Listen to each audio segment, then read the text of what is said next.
This is kind of creepy, but have you been following this viral Momo challenge? It's a threat to children. Here now to explain this to Tanya Jordan, the Chief Parent Officer over at Bark.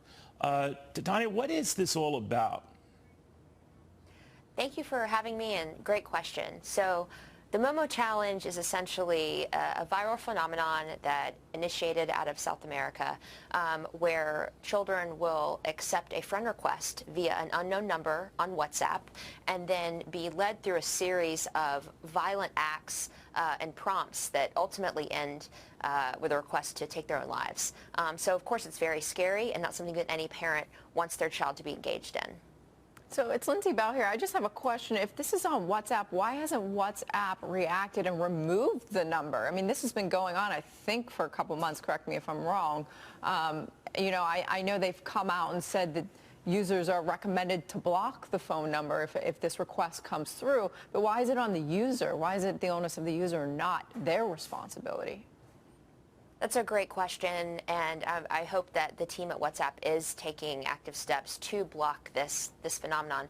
That said, with the nature of copycat and virality, it's not just one number. There are multiple numbers that are popping up. There's one from Japan and one from South America and one from another country, and it's spiraling faster than, honestly, than they can control. So are there signs out there that kids are actually engaging this and following all these really dangerous challenges that this thing is posing to them? Yes. So we know of one case, again in South America, where a girl did take her own life, and signs pointed to the fact that she was, and there are warnings posted, on certain police Twitter accounts across the world saying, do not let your child engage in this. But what can parents do? I mean, how are they supposed to know if their children are involved in something like this? It can be kind of hard. Are there any signs?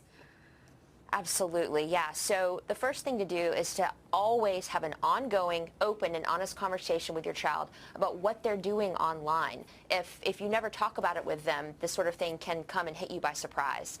The second thing to do is to use a monitoring service. You could use Bark, which monitors WhatsApp and can alert you to problematic issues that your child is encountering. And then also look for signs of, distress in your child, dropping grades, loss of appetite, seemingly withdrawn or agitated, especially after being on their smartphone. That's a clear warning sign that something's wrong and you need to talk to them about it. Yeah, to put it mildly. Tanya, thank you very, very much. It's scary stuff. I mean, the stuff our kids can be exposed to. If only we knew about it. Well, now some of us do.